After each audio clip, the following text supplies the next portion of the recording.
할렐루야. 자, 오늘 기대되지요. 이제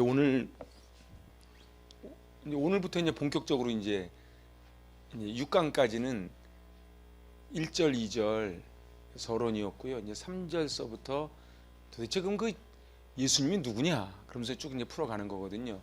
우리 그 앞에 했던 것만 잠깐 한번 썸머리하고 그리고 이제 바로 본론으로 들어갑니다. 사도는 1절에서 나는 귀뚫린 종이다. 그리고 나는 사도다 그랬는데 사도는 바로 복음을 전하는 자들로 예정받은, 언제부터요? 태초전부터, 모태에서부터. 그래서 사도의 사명은 이 복음을 전파한다고 하는 역동적인 선언이 바로 사도라는 말 속에 들어가 있습니다. 그래서 전파하지 않으면 복음을 다 알지 못하는 거예요.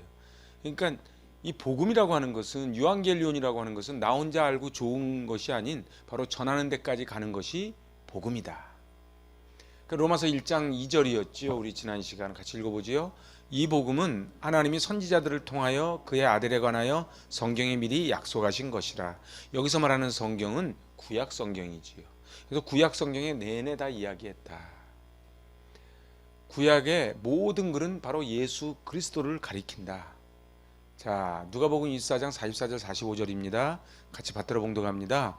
또 이르시되 내가 너희와 함께 있을 때에 너희에게 말한 바 곧 모세의 율법과 선지자의 글과 시편의 날을 가리켜 기록된 모든 것이 이루어져야 하리라 한 말이 이것이라. 그래서 바로 모세의 율법, 그리고 선지자, 시편, 바로 토라와 그리고 선지서와 묵시서, 그러니까 이 구약 전체를 이야기하는 거겠지요. 자, 그래서 같이 읽어봐요. 시작. 성경은 예수 그리스도에 관한 설명이. 그래서 그거를 쭉 설명하고 있는 거예요. 그러니까 곧 복음은 뭐다? 복음은 예수 그리스도다. 자, 로마서의 성경의 주제가 복음이고요. 로마서의 주제가 복음이에요. 근데 성경 전체의 주제가 복음인데 그 복음을 가장 잘 설명하고 있는 게 로마서예요. 그래서 로마서가 다이아몬드인 거예요. 그리고 이 로마서를 통해서 읽는 사람들이 변화가 될 수밖에 없다. 왜? 복음은 역동적이니까. 자, 메시아에 대한 예언은 로마서에 계속 강조를 합니다. 우리 1장 2절은 지난 시간에 봤던 거예요. 그죠? 이 복음은 하나님이 선지자들을 통하여 그의 아들에 관하여 성경에 미리 약속하신 것이다. 복음 이야기합니다. 3장 21절입니다. 이제는 율법 외에 하나님의 한 의가 나타났으니 율법과 선지자들에게 증거를 받은 것이라. 이제 율법과 그리고 복음에 대한 것은 요새 갈라디아서에서도 쭉 같이 이야기하고 있습니다. 나의 복음과 예수 그리스도를 전파함은 영세전부터 감추어졌다가 이제는 나타나신 바 되었으며 영원하신 하나님의 명을 따라 선지자들의 글로 말미암아 모든 민족이 믿어 순종하게 하시려고 알게 하신 바 그 신비의 계시를 따라 된 것이니 이 복음으로 너희를 능히 경고하게 하실 지혜로우신 하나님께 예수 그리스도로 말미암아 영광이 세세 무궁하도록 있을지어다. 아멘. 그러고서는 로마서가 끝나는 거예요. 자, 그러니까요, 로마서 1장 2절에서 복음에 대해서 이야기하고 로마서 16장 맨 마지막 25, 26, 27절에서 복음, 그러니까 한마디로 로마서는 복음으로 시작해서 복음으로 마치는 거예요. 그러니까 로마서 1장에서 16장까지가 다 무슨 얘기예요? 복음에 관련된 이야기입니다. 복음은 비밀이었어요. 아까 그 로마서 16장에서 한 얘기가 그거예요. 원래 복음은 비밀이었거든요. 그런데 그 비밀이 이제 드러났어요. 나타났어요. 누구에 의하여? 예수님이 오심으로써. 그래서 하나님으로부터 온 영원한 하늘의 비밀이 이 땅에 온 것이고 성경에 기록된 것이고 예언된 것이고 약속된 것이 복음이에요. 근데 이 복음이 뭐라고요? 복음이 곧 예수 그리스도다. 그래서 제가 지난 시간에 굉장히 어려운 주제지만 태초전이라는 이야기를 했어요. 하나님은 천지를 지으시기 이전에 이미 예수님을 준비하셨고 그 예수님을 이 땅에 보내시기로 계획하셨다는 거예요. 근데 그것이 뭐다? 그게 비밀이었어요. 근데 비밀이 왔어요. 비밀이 왔어요. 그리고 그 비밀은 바로 성경에 기록되어 있었던 거예요. 그냥 공공연한 비밀이지요. 그리고 그거는 하루아침에 생긴 것이 아닌 바로 하나님의 약속에 의하여 왔다. 그래서 구약은 올드 테스트먼트죠. 그래서 구약, 신약 이렇게 갑니다. 자, 이거는 제가 지난 시간에 같이 외우자고 해봤던 거예요. 자, 시작. 복음이란 하나님에게서 시작되었고 예수 그리스도에 의하여 완성된 구원의 기쁜 소식이다. 아멘. 자, 그리고 왜 인류에게 그럼 복음이 필요한가? 그건 바로 죄인이기 때문에 그래요. 이거는 이제 오늘 주제 다윗의 혈통과 바로 연결이 됩니다. 왜 도대체 복음이 필요한가? 죄인이기 때문에 그래요. 자, 하나님이 예수님을 세상에 보내신 것이 복음이에요. 하나님으로부터 온 기쁜 소식이지요. 하나님의 아들 예수 그리스도가 곧 복음이에요. 이건 지난 시간에 했던 거예요. 십자가는 하나님의 신실하심과 예수님의 신실하심이 만난 곳이 십자가다. 그러니까 우리도 예수를 믿는다는 건 뭐예요? 우리도 신실해야 되는 거예요. 어떻게 신실해요? 죽기까지 복종하면서 신실해야 되는 것이죠. 인간은 스스로 죄의 문제를 해결할 수가 없어요. 그래서 하나님께서 해결책으로 주신 것이 바로 십자가다. 그래서 십자가는 속량, 대가를 지불한 거예요. 대가를 지불해서 건져주신 속량이다. 자, 고린도전서 2장 2절입니다. 내가 너희 중에서 예수 그리스도와 그가 십자가에 못 박히신 것 외에는 아무것도 알지 아니하기로 작정하였음이라. 아멘. 그럼 도대체 왜 십자가 이외에는 아무것도 알지 않기로 작정했는가? 십자가가 다라는 거예요. 거꾸로 아무것도 정말 모르겠다는 뜻이 아니고 십자가를 통과하지 않고는 어떠한 것도 진리 속에 도달할 수가 없다는 거예요. 그 십자가가 중요합니다. 자, 율법의 세 가지 기능은 갈라디아서 할 때 했던 거예요. 자, 첫 번째 기능이 뭐예요? 우리가 죄인임을 알게 해주고 탄론하게 해주는 기능이 있어요. 그렇죠? 그 두 번째 기능은 눈뜨게 하고 그리스도께로 인도하는 바로 초등교사, 후견인, 그죠? 개인교사. 세 번째는 율법은 신랑을 기다리는 단장케 하는데 필요한 게 율법이다. 제가 이거는 자세한 거는 갈라디아서 할 때 쭉 했기 때문에 제가 원래 여기다가 말씀을 다 넣어놨다가 다 지웠어요. 너무 길어져서. 그래서 다 아시죠? 자, 그 다음에 타락한 인간을 구원해야 되는데 인간은 자기가 죽었는지도 몰라요. 왜요? 여러분들 그래서 화인 맞은 양심이라 그러죠. 여러분들 여기가요 딱 굳은 살이 배기면 어떻게 돼요? 꼬집어도 몰라요. 그런데 우리 인간의 문제는 뭐냐면 자기가 죽은 줄을 몰라요. 죄의 결과는 뭐예요? 죽음이죠. 근데 더 안타까운 거는 자기가 죽었는지를 몰라요. 아무리 외쳐도 자기가 죽은 줄을 몰라요. 율법을 들이대면 인간의 죄가 드러나면서 그리스도께 인도하는 역할을 하는 게 율법이라는 거예요. 그러니까 드러내는 거예요. 율법은 지키라고 준 것이 아니고 우리가 죄인임을 드러내고 폭로시키기 위해 율법을 주신 것이다.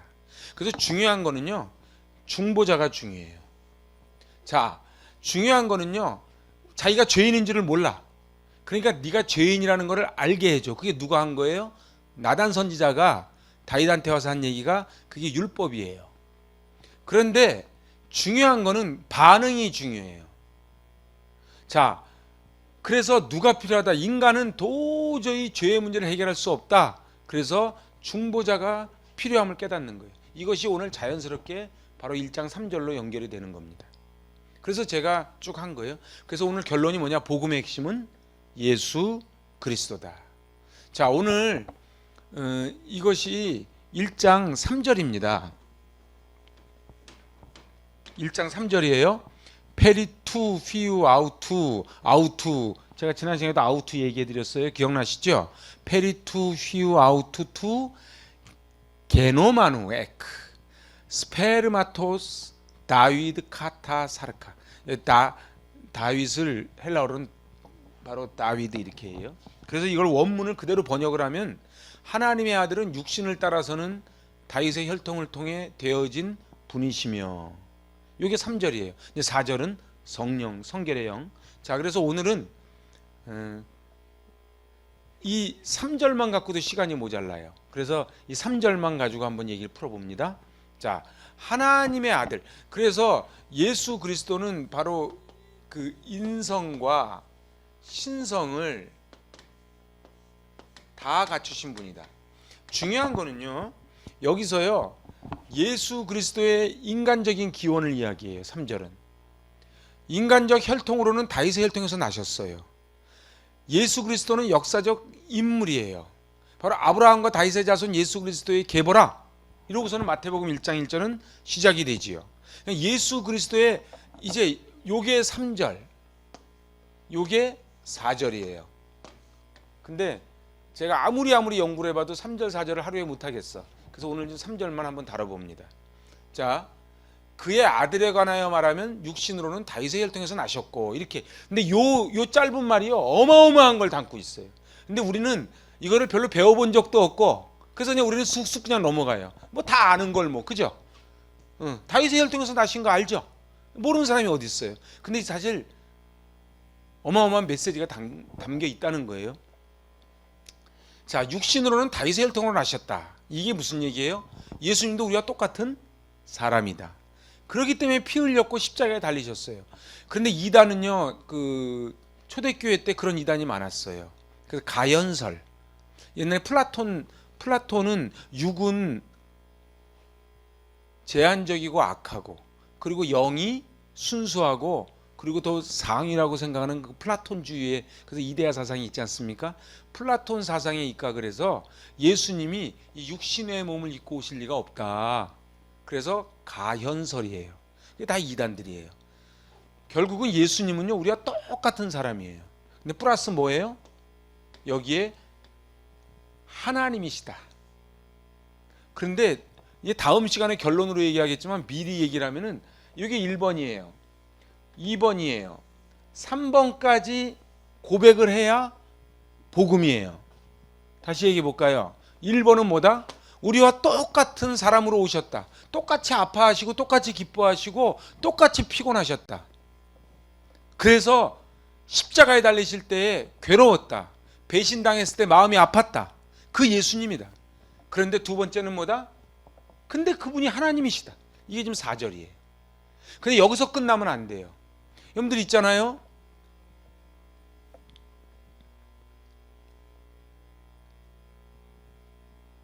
간디라든가 이런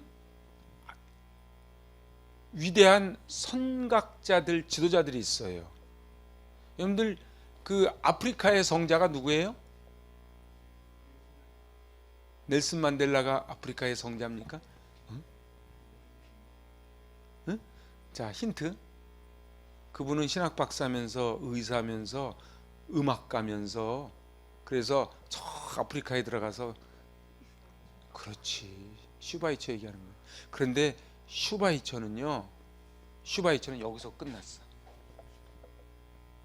중요한 거는요, 슈바이처는 신학 박사예요, 의사예요, 음악가예요. 중요한 거는요, 1번 고백해야 돼요. 그 예수님이 누구야? 아, 복음이 예수님이에요. 성경은 복음 예수님 얘기예요. 그 예수님이 누구예요? 아, 우리와 똑같은 인간으로 오셨습니다. 2번, 근데 하나님의 아들이십니다. 근데 마지막 3번이 뭐예요? 그분이 바로 나의 주님이십니다. 요 고백까지 가야 복음이에요. 이랬어. 아니면 4대 성인 중에 한 분이시래. 그렇게 이적을 많이 행하셨다면서. 가 아닌 바로 그분이 나의 주님이라고 하는 여기까지 고백이 될 때에 비로소 복음이 된다는 것입니다. 이건 지금 다음 시간까지 미리 예고편으로 한번 쫙 해본 거예요. 자, 그래서 하나님의 아들이면서 완전한 인간, 완전한 신으로서 다윗의 혈통으로 오셨다, 이런 뜻이에요. 다시 한번 읽어보실래요? 시작. 하나님의 아들이면서 완전한 인간, 완전한 신으로서 다윗의 혈통으로 오셨다.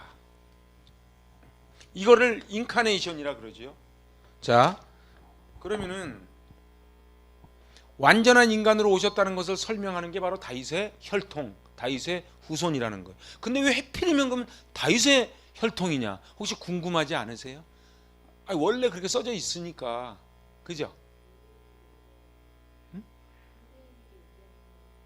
근데 유대인도 많잖아. 근데 왜 다윗의 혈통이냐 이 말이에요. 자, 다윗은 약 BC 1000년경 사람인데 다윗에게 이렇게 말씀하세요. 같이 읽어봐요. 여호와께서 그의 보좌를 하늘에 세우시고 그의 왕권으로 만유를 다스리시도다. 주님은 그 보좌를 하늘에 든든히 세우시고 그의 나라는 만유를 통치하신다. 이게 지금 세 번역이에요. 자, 여호와는 그가 누구예요? 그의 보좌를. 지금 아니 여기서 벌써 예수님까지 가면 안 돼. 지금 다윗한테 얘기하는 거예요. 그의 보좌를 하늘에 세우시고 그의 왕권으로 만유를 다스릴 수 있는 힘을 줬다는 거예요. 누구에게? 다윗에게 주신 거예요. 놀랍죠? 자, 근데 이사야는 BC 700년 사람인데 이사야한테 이렇게 말씀하시죠. 우리가 잘 아는 말씀이에요. 이새의 줄기에서 한 싹이 나며 그 뿌리에서 한 가지가 나서 결실할 거라는 거예요. 그 이새가 누구예요? 다윗의 아버지지. 여러분들 요새 점쟁이들이요 1년 한만 내다봐도 난리가 납니다. 근데 지금 700년 전의 이야기를 하는 거예요. 더 기가 막힌 장면이 또 나와요. 미가서 5장 2절에 보면요, 베들레헴 에브라다야 너는 유다 족속 중에 작을지라도 이스라엘을 다스릴 자가 네게서 네게로 나올 것이라 그의 근본은 상고요 영원에 있느니라. 이제는 예수님이 오시는 장소까지 딱 찝는 거예요. 미가와 이사야는 같은 동시대거든요. 자, 그러니까 장소 그리고 그 아버지, 그죠? 그런데 그게 누구다? 그게 이 다윗을 통해서 이렇게 예언돼서 내려온다는 것을 지금 제가 너무 구절이 많은데 시편, 이사야, 미가 이렇게만 지금 제가 설명을 한번 드린 거예요. 자, 그런데 구약을 통해 왕 중에 왕이심을 말씀하는데 그게 다윗의 후손으로 오신다는 거예요. 그런데 그 구약에 오신 것을 갖다가 이제 신약에서 고린도전서 15장에서 이제 이렇게 얘기하는 거예요. 15장이면은 지금 그 사도 바울이 몇 년에 썼다 그랬어요? 51년? 그렇죠. 55년. 그러니까는 지금 그 다메섹 도상에서 예수님 만나고 한 20년 지난 다음 얘기예요. 근데 만물을 그의 발 아래 두셨다 하셨으니, 만물을 아래에 둔다 말씀하실 때 만물을 그의 아래에 두시니가 그 중에 들지 아니한 것이 분명하도다. 만물을 그에게 복종하게 하실 때에는 아들 자신도 그때 만물을 자기에게 복종하게 하신 이에게 복종하게 되리니 이는 하나님이 만유의 주로서 만유 안에 계시려 하심이라. 제가요 아까 왜 시편을 읽어드렸냐, 지금 시편에서 있는 만유와 이 만유가 같이 연결되는 만유예요. 그랬더니 다윗에게 예언됐는데 그것은 사실은 예수님 예표더라 이거예요. 예수님 예언이더라. 자, 그 창세기 49장, 이제 이건 어려운 거예요. 모르는 사람은 없어요. 근데 사실 여기에 담겨 있는 어마어마한 뜻은 다 몰라요. 여러분들 창세기 49장 하면 장제목이 뭡니까? 49장은 장제목이 이제 야곱의 12아들 축복이에요. 여러분들 야곱이 첫째 아들이 누구예요? 르우벤, 둘째 아들 시므온, 셋째 아들 레위, 넷째 아들 이다. 뭐 넷째까지만 하자고요. 근데 첫째 아들은 자기 그러니까 아버지 첩을 건드렸다 그래가지고 끝. 시므온과 레위는 디나 강간 사건 났을 때 살인했다 그래가지고 끝. 그래서 유다가 누구예요? 넷째 아들이에요. 자, 그런데 예수님은 누구 족보로 내려와요? 유다 족보로 내려와요. 여러분들 첫째 아닌 분들은 희망을 가져야 돼요. 다윗도 7째고요. 다 내려오는 거예요. 그런데 여기서 중요한 거는 규예요. 규가 뭔지 아세요? 규가 옛날 개역 성경에는 홀이라고 해서 나와요. 옛날 성경 홀이라고 나와. 근데 이거 규가 유다를 떠나지 않을 거래. 통치자의 지팡이가 그 발사에서 떠나지 아니하기를 어디까지? 실로가 오시기까지. 이 실로를 아는 사람은 한국교회 몇 명 없을 거예요. 그래서 실로가 오시기까지 이르리니 그에게 모든 백성이 복종하리로다. 자, 이 구절을 잘 보셔야 돼요. 이게 사실 어마어마한 구절이에요. 그러니까는 야곱이 12아들을 축복하면서 유다에게 주신 이 축복이 바로 예수 그리스도 예표하는 거예요. 그래서 규가 그럼 규가 뭐예요? 저기다 친절하게 또 써놨어. 규는 홀이에요. 그냥 써놨죠. 이보다 친절할 수는 없다. 근데요, 이거 쉐베트라 그래요. 쉐베트라 그러는데 왕권 혹은 통치권을 상징하는 작은 지팡이에요. 그래서 왕들은 공중 집회할 때 항상 이 규, 홀을 휴대하고 다녔어요. 우리 저기 그 뭐 이집트 이런 영화 같은 데 보면 이렇게 조그만 막대기 그걸 갖다가 규, 홀이라 그런다 이 말이에요. 그런데 오늘 뭐라고 이야기했냐? 규가 유다를 떠나지 않을 거래. 그럼 무슨 얘기예요? 왕권이 유다를 떠나지 않을 거다 이 말씀이에요. 그죠? 그리고 이거는 그래도 조금 이해가 되는데 이 실로가 어려운 말이에요. 그래서 제가 왜 다윗의 혈통에서 나셨다는 이 짧은 구절을 빨리빨리 넘어가야 되는데 왜 못 넘어가고 지금 이러고 있냐? 이걸 다 설명을 해야 되기 때문에 그래요. 자, 실로는 샬라라고 불러요. 이건 메시아, 하나님께로부터 보내심을 받은 자 곧 메시아예요. 그러니까 메시아가 오시기까지 왕권이 있고 메시아가 오시면 왕권이 멈춰진다 이런 뜻이에요. 다시 얘기해 볼까요? 잘 보세요. 제가 이거 나중에 PPT 올려드릴 테니까 집중해서 한번 보세요. 이게 굉장히 어려워요. 쉽지 않아요. 그리고 교회 다니시면서 이런 얘기 잘 못 들어봤을 거예요. 이게 괜찮은 강의인데. 그래서 잘 보세요. 실로는 샬라인데 메시아예요. 그러니까 하나님께로부터 보내심을 받은 자 곧 메시아인데 중요한 거는 이 말씀의 뜻이 무슨 뜻이냐? 이 말씀의 뜻이 뭐냐? 실로가 오실 때까지는 왕권이 있다가 예수님이 오시면 그 왕권은 멈춰지는 거예요. 왜요? 예수님이 왕이시니까. 즉 그 얘기를 하는 거예요. 그래서 모든 백성이 복종하리로다. 그래서 이 창세기 49장 10절은 굉장히 중요한데 별로 여기에 대한 거를 설명을 잘 안 해. 그죠? 자, 사무엘하 7장 8절 9절 제가 너무 좋아하는 말씀이에요. 우리 다 아시는 말씀이죠. 시작. 그러므로 이제 내 종 다윗에게 이처럼 말하라.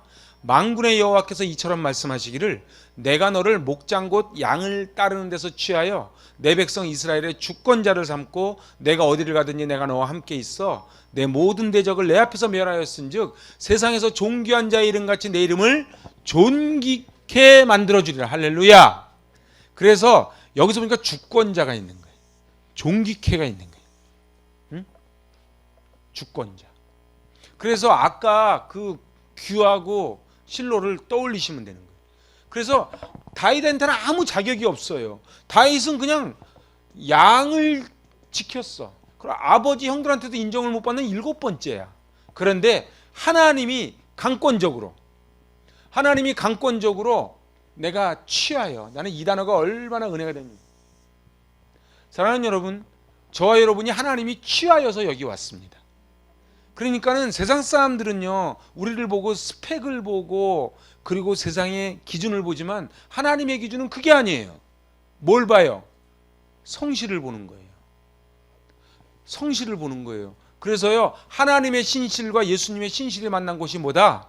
십자가. 그러니까 십자가를 통과한다는 게 뭐냐? 맨날 뭐 저기 그 예루살렘에 가면은 금요일마다 이렇게 전부 십자가 지고 막 올라가는 거 퍼포먼스 하거든요. 그런 십자가를 지라는 뜻이 아니고 하나님의 신실과 예수님의 신실을 받아서 그 예수님의 저주를 같이 따라서 가야 된다는 뜻이에요.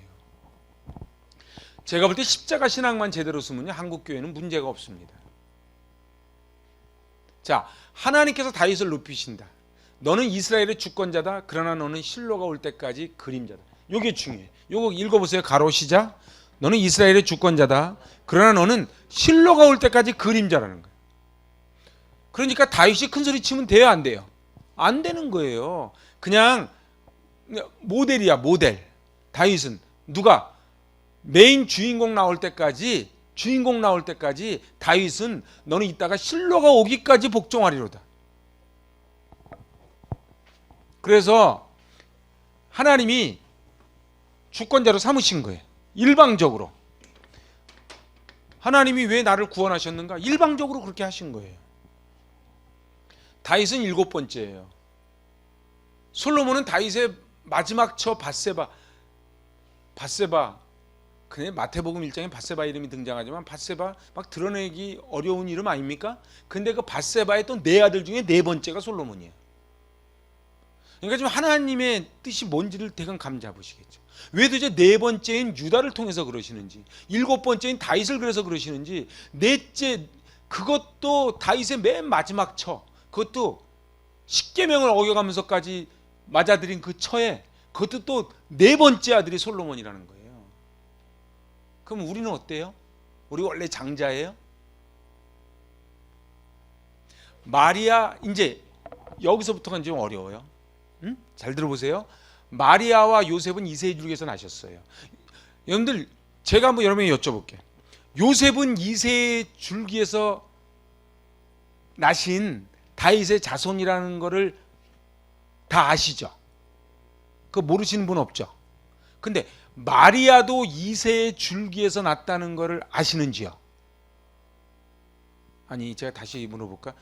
괜히 막 모르는데 막 가만히 저가지 말고 한번 그렇지, 이렇게 딱 모른다 그래야지. 아니, 다 아시는지요? 그럼 빨리빨리 남 모른다 그러면 같이 따라서 모른다 그러면 처음부터 그냥 모르면 돼요. 잘 보세요. 그 제가 이제 그걸 풀어드리는 거예요. 응?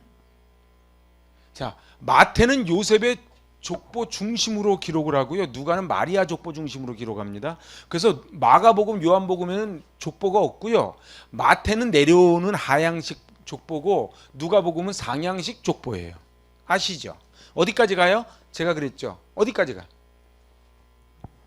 하나님까지 간다 그랬잖아요. 그죠? 쭉 가는 거예요. 그런데 중요한 거는, 자, 이제 좀 어려워요. 누가복음이니까 당연히 누가복음이니까 마리아 족보예요. 에? 마리아 족보라고. 그래서 누가복음은요 주로 눌린 자, 소외된 자 이쪽 복음이라 그랬잖아요. 그죠? 그런데 예수께서 가르치심을 시작하실 때 30세쯤 되시더라. 이것도 누가가 의사기 때문에 누가에 의하여 이게 지금 기록이 돼 나가는 거예요. 그런데 사람들이 아는 대로는 요셉의 아들이니 한 다음에 이제 족보가 쭉 나오는 거야. 요셉의 위라는 게 무슨 뜻이에요? 그 위에 때. 그 요셉의 위는 헬리인데 사실 헬리가 요셉의 아버지가 아니고 요셉의 장인어른이요. 에? 그래서 내가 이거는 성경에 없는 거 써놨어. 마리아의 아버지 요셉의 장인이 헬리요. 그러면 이제 벌써 결론 다 났어. 그러면 마리아도 이세의 줄기다 아니다? 이세의 줄기다. 응? 그 위는 맏닷, 레위, 멜기, 안나, 요셉, 멜레아, 맨나, 맏다다 한 다음에 나단이 나오는 거예요. 이 나단이 누군지 아십니까? 아니, 모르는 게 당연해. 이 나단이 누군지 아십니까? 나단 선지자 할 때 그 나단이 아니에요. 그죠? 분위기가. 분위기가. 이 나단의 위는 다윗이래. 그러면 다윗의 아들이라는 거잖아.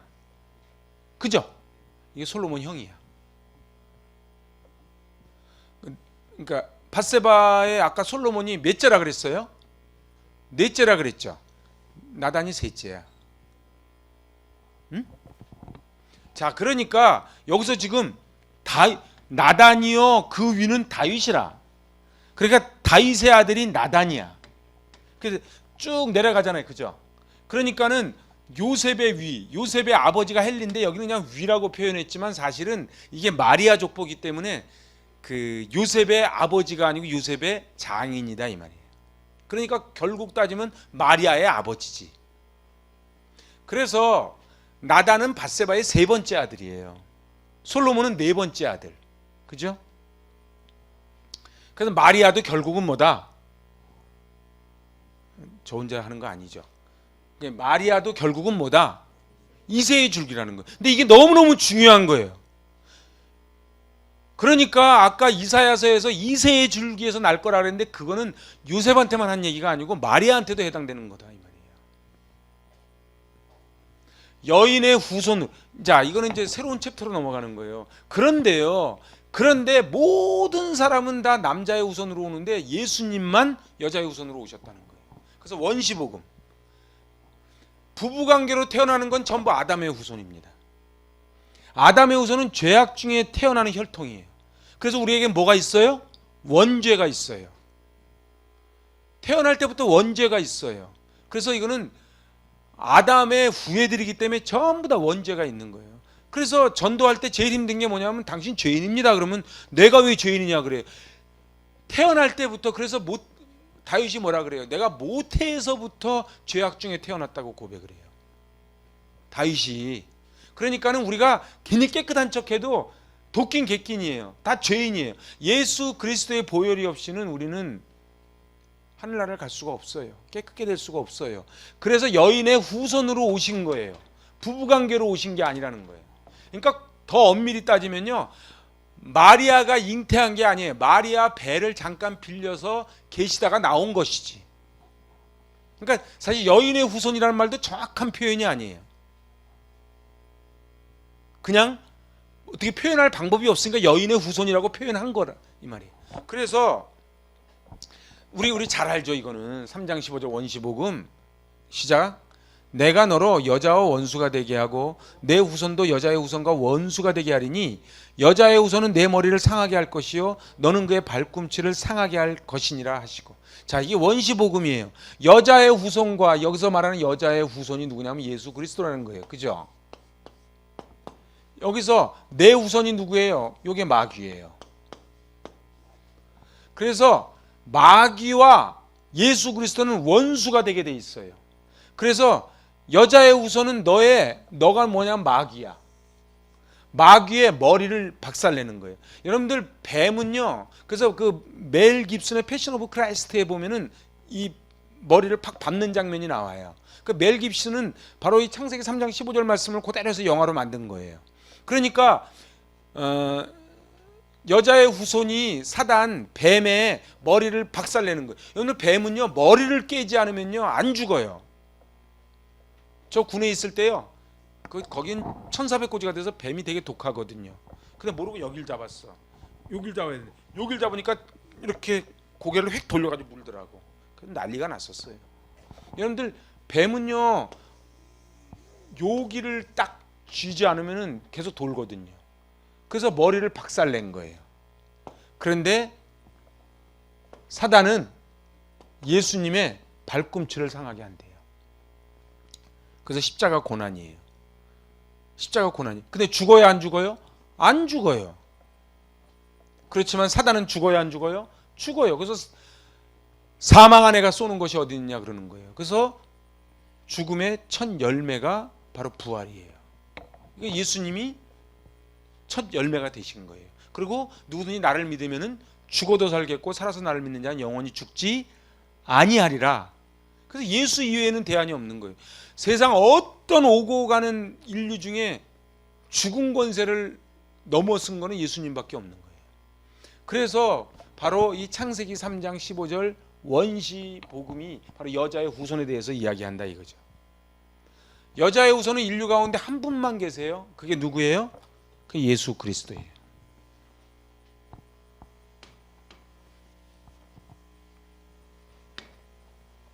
우리 창세기 3장 15절은 그동안 쭉 공부해왔던 것을 이해하기가 쉬우시죠?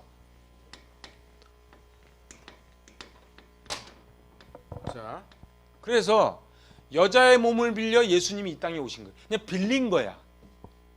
그러니까 여자의 후손이라는 말도 사실 어폐가 있는 거예요. 그냥 빌린 거야. 그냥. 가문으로는 근데 다윗의 가문인 거야. 왜 그러셨을까? 왜 그러셨을까? 바로 퍼스트 아담의 후에 다윗, 그 한계가 뭐예요? 결국은 중보자예요.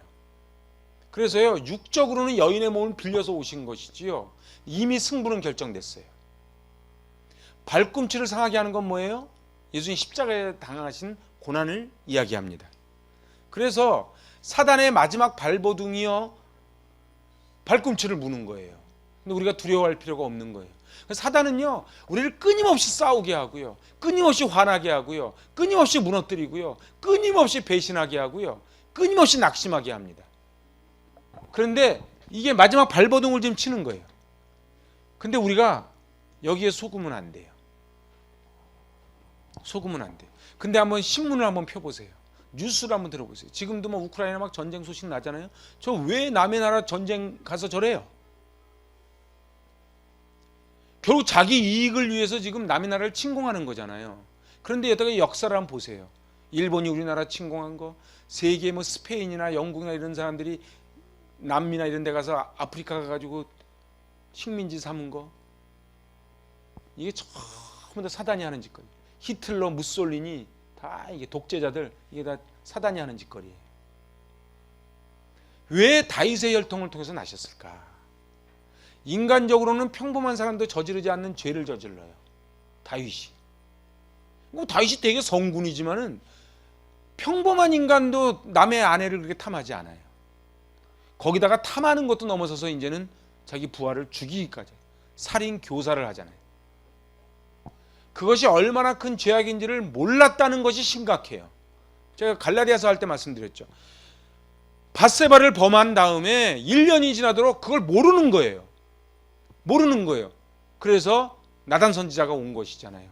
그래서 결론이 뭐예요? 결론이 죄는, 이거 따라해 보세요. 시작. 죄는 내가 누군지 모르는 게 죄다. 내가 누군지 모르는 게 죄예요.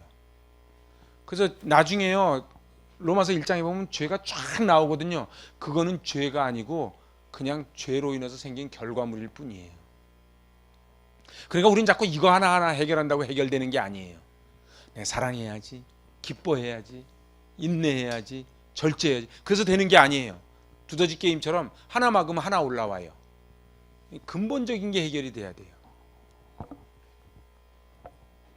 다윗은 완전히 부서져 버립니다. 나단 선지자 앞에서. 그러니까 이게 율법이라 그랬잖아요. 완전히 부서지는 거예요. 죄가 드러난 거예요. 그래서 내가 눈물로 온 밤을 지새며 침상이 둥둥둥 떴대요. 얼마나 많이 울었는지. 왜요? 자기가 죄라는 걸 이제 깨달은 거예요. 이제 깨달은 거예요. 내가 못해서 태어날 때부터 죄악 중에 태어났습니다. 이렇게 고백을 해요. 이게 바로, 이 고백이 바로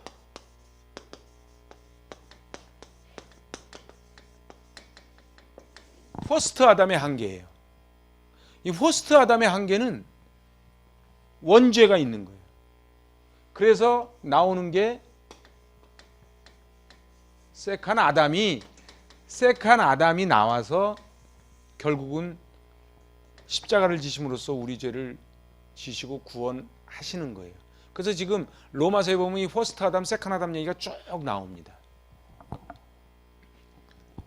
본질이 죄인임을 깨닫고, 이게 이제 중요해요. 이거 읽어보세요. 시작. 본질이 죄인임을 깨닫고 중보자가 있어야 함을 깨닫는다. 세상 사람들이나 우리나 다 죄인들이에요. 근데 우리는 뭘 깨달은 거예요? 중보자가 있어야 되는 걸 깨달은 거예요.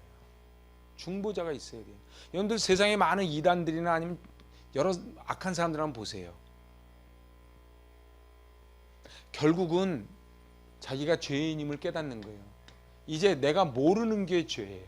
근데 이걸 이제 아는 거예요. 그래서 알게 해주는 거예요. 성령께서 말할 수 없는 탄식으로 나를 위하여 간구하시면 생각나게 하시는 거예요.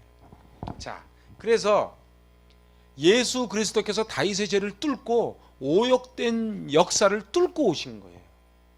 이거 중요합니다. 같이 읽어봐요. 시작.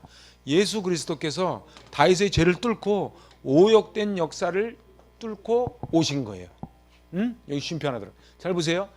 이 퍼스트 아담의 죄를 뚫고 예수님이 오신 거예요. 그래서 여자의 후손이 사단의 머리를 박살내려고 오신 거예요. 근데 지금도 사단이 여인의 후손의 발꿈치를 상하게 하는 거예요. 왜 나 같은 것을 구원하시려고 부르셨을까? 중요한 거는요, 이건 어마어마한 거예요. 아까 그래서 사도 바울이는 십자가 위에는 알지 않기로 한다 그러잖아요. 나머지 다 배설물로 여긴다 그러잖아요. 잘 한번 생각을 해보세요. 도대체 다윗이 그런 은혜가 있지 않았겠습니까? 어떻게 나 같은 것을 주권자로 삼으셨을까? 이 은혜가 있지 않겠어요? 근데 여러분은 어떠세요? 그 다윗이 느꼈던 그 감동, 은혜, 그게 있냐 말이에요. 아, 정말 어떻게 나 같은 사람을 세상에 있지 않고 여기다 불러서 하나님의 자녀를 삼으셨을까? 이게 있는 거예요. 제가 뭐가 잘났다고 여기 강대상 앞에서 여기서 떠들겠어요? 여러분은 뭐가 잘났다고 여기 앉아가지고 지금 기도도 하고 찬양도 하고 하겠어요? 독생자를 보내시면서까지 나를 구원하신 이유가 도대체 무엇이냐 말이에요. 그래서 요한복음 3장 16절이 너무 귀한 거예요. 하나님이 세상을 어떻게 사랑해요? 이처럼 사랑해요. 그래서 끝이 없는 무한대의 사랑이에요. 이유가 없어요. 순종할 때 행복하고 하나님의 풍요 속에 있도록 우리를 설계하셨어요. 그래서 이거를 저는 레일에다가 비유해 봤어요. 기차는요, 레일 위를 갈 때 행복합니다. 그죠? 근데 언제 불행해지느냐? 이거를 이탈하면 탈선이라 그러지 않고 사망이라 그래요. 기차가 넘어가면. 근데 이 길이 뭐냐면 예수님의 길이에요. 세상 사람들은 자꾸 일로 가는 거예요. 일로 가는 거예요. 그러면서 제대로 가는 사람을 거꾸로 비웃는 거예요. 근데 이 숫자의 법칙에 의해서 사람들이 다 일로 가다 보니까 이렇게 가는 사람이 이상한 사람이 되는 거예요. 열차는 레일을 달릴 때 안전하고 행복해요.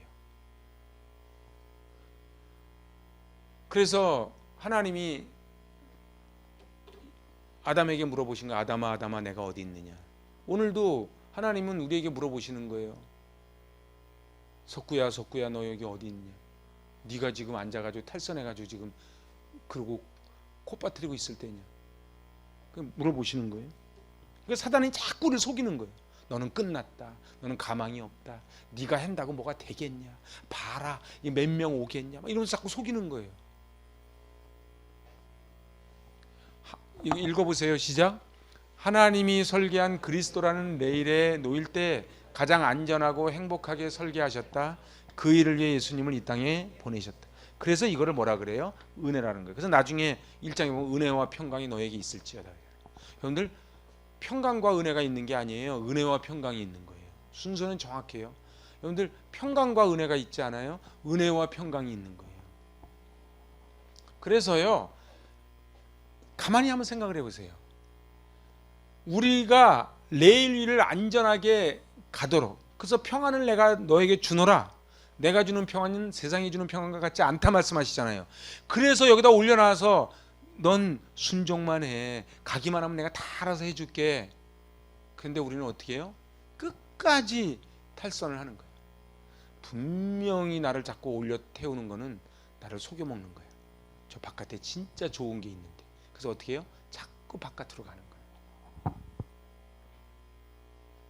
영접하는 자 곧 그 이름을 믿는 자들에게는 하나님의 자녀가 되는 권세를 주셨나니. 그러니까 레일 위를 탈 수 있는 자격을 주셨다는 거예요.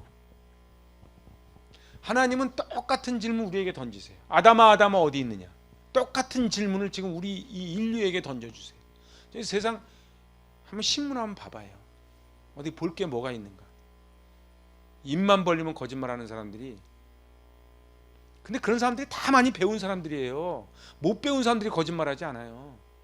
자기가 여기서 한 말도 안 했다 그러잖아. 금방. 그것도 부끄럽지도 않아. 그러니까 신문 보니까, 아니 뉴스 보니까 그걸 갖다 팩트 체크를 이렇게 해주더구만. 자기가 한 말을 그대로. 근데도 부끄럽지도 않아. 왜요? 제가 죄인인지도 몰라. 잘 보세요. 너는 어디 있느냐. 너는 어디 있느냐. 여러분들 그걸 아셔야 돼요. 제가 늘 깨닫는 게 있어요. 화무 11홍이고 건불 10년이에요. 몇십 년 전에요. 천하를 호령하던 사람들 다 지하로 갔습니다. 응? 우리도요? 우리도 지하로 가겠지요. 중요한 거는요, 이 땅에 온 목적대로 살아야 되는데 엉뚱한 거 에너지 다 쏟다가 가는 거예요. 사단이 그렇게 하는 거예요. 레일을 벗어나 있는 사람은 그 자리에 있으면 죽어요. 빨리 레일 위로 돌아와야 돼요. 그래서 빨리 오라는 거예요. 빨리 오라는 거예요. 그런데요, 여러분들 전도도 해보고 그리고 사람도 상대해보지만 사람 잘 안 변합니다. 레일 바깥에 있는 사람을 레일 위로 올리는 거예요. 거기 있으면 죽어. 거기 있으면 죽어. 그러고서 안타까워서 하는, 제발 나 좀 내비둬. 이러는 거예요. 불꽃 같은 하나님의 눈이 레일 위에 벗어나 있는 우리를 바라보고 계세요. 그거를 불꽃 같은 눈동자로 나를 보고 계시다는 걸 느끼면 그게 은혜가 있는 거예요. 근데요, 자기가 죄인인지도 모르는 죄인들은요, 불꽃 같은 눈으로 보던 말든 못 봐요. 왜 그런 줄 아세요? 여기 불꽃 같은 눈으로 봐도요, 여기 먹구름이 꽉 껴 있어가지고 이 불꽃 같은 눈이 안 보여. 그래서 인간이요, 불꽃 같은 눈동자에, 내가 하나님 불꽃 같은 눈 그렸는데 잘 못해. 하여튼 이렇대. 벗어나 있는 레일에서 다시 돌아오는 것, 이게 행복의 비밀이에요. 교회가 교회되는 게 행복의 비밀이에요. 복음으로 말씀으로 돌아가는 게 행복의 비밀이에요. 코로나의 문제가 아니에요. 조심해야지요. 그런데요, 정말 무서운 거는요, 레일에서 벗어나 있는 한국 기독교가 이제 세상의 빛이 아닌 세상의 근심이 돼버리는 이 한국 교회가 어떻게 할 것이냐? 말씀이에요. 복음이에요. 지금 이때 우리가 갈라디아서와 로마서라는 건 굉장히 이 공동체에 주신 좀 복이라고 믿습니다.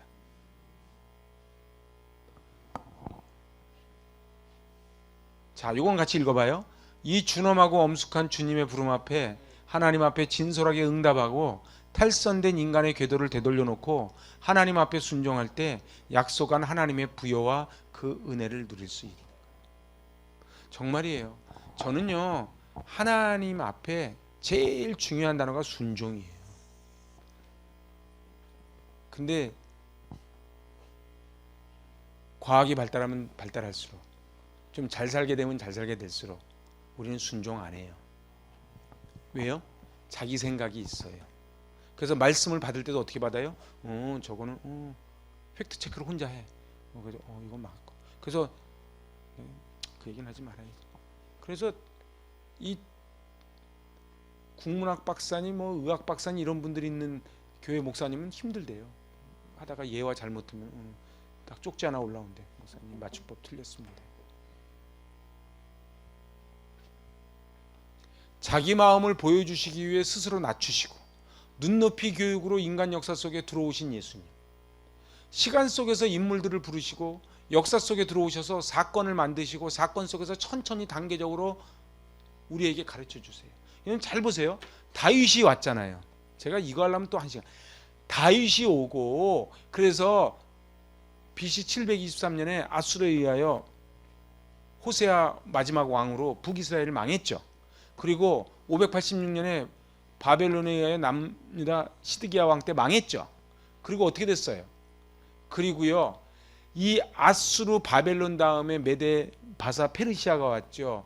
그리고 나서도 또 헬라가 있고 로마가 있고, 그 역사를 가만히 보면 소름 끼칠 정도로 하나님이 기가 막히게 이끌어가세요. 하나님이 기가 막히게 이끌어가세요. 그래서요, 하나님이 지금도 우리 교회, 이 나라, 그리고 우리 인생의 역사를 이끌어 가신 줄로 믿습니다. 그냥 우리는 순종하고 그냥 가는 거예요. 순종하고 가는 거예요. 그래서 예수님이 나의 왕이라고 고백할 때 시각이 변하고 인생이 바뀌어요. 그래서 아까 제가 얘기했죠. 1번, 예수님은 사람으로 오셨습니다. 2번, 예수님은 신으로 오셨습니다. 근데 그분이 바로 나의 왕입니다. 여기까지 고백이 돼야 바로 이제 시각이 변해요. 그럼 뭐가 이해가 되는 줄 아세요? 제한된 시간 속에 하나님의 뜻을 하는 그 삶의 목적이 생겨요. 그러니까 돈이 인생의 목적이 아니고, 높은 자리에 올라가는 게 인생의 목적이 아니고, 바로 제한된, 우리 연수 70이고 강건하면 80인데 이 제한된 인생 속에 하나님의 뜻이 무엇인지, 하나님의 뜻을 어떻게 이루어드리고 살 것인지를 깨닫게 되는 거예요. 그래서 교회가 교회되는 거고 성도가 성도되는 거예요. 성령이 임하시면 지엽적이 아닌 광대해지고 나의 인격이 예수님의 인격으로 변해가는 거예요. 여러분들 있잖아요. 그래서 성령이 임하는 사람의 특징이 뭔지 아세요? 넘어갑니다. 베드로가 고넬료한테 안 가려고 그랬잖아요. 성령이 임하시니까 가는 거예요. 여러분들, 성령이 임하시면요, 옛날에 백정하고 같이 예배를 드리는 거예요. 넘어가는 거예요. 그래서 고린도전서 13장에 있는 사랑이 가능해지기 시작하는 거예요. 우리는요, 미안하지만은 지엽적이라서요, 사랑은 언제나 오래 참고 안 돼요. 온유해 안 돼요. 무례히 행하지 않고 안 돼요. 근데 언제 가능하다? 바로 이 예수님이 나의 왕이라 그러고 제한된 시간 속에 하나님의 뜻을 내가 삶의 목적으로 깨달아 알 때에 비로소 우리는 사랑이 되는 거예요. 그래서 그냥 노력으로는 절대로 고린도전서 13장 내 몸을 불사르게 내어줄지라도 사랑이 없으면 아무것도 아니라는 거예요. 이게 저한테도 숙제예요. 주님의 마음으로 보니 남을 배려하고 오래 참을 수 있는 거예요. 여러분들 참을 수 있어요? 못 참아요. 주님의 마음이 있을 때만 가능한 거예요. 그래서 탕자의 그 아버지가 맞아들일 수 있는 거예요. 왕이 원하는 거, 이게 마지막이에요. 같이 해봐요. 시작. 왕이 원하는 것은 순종.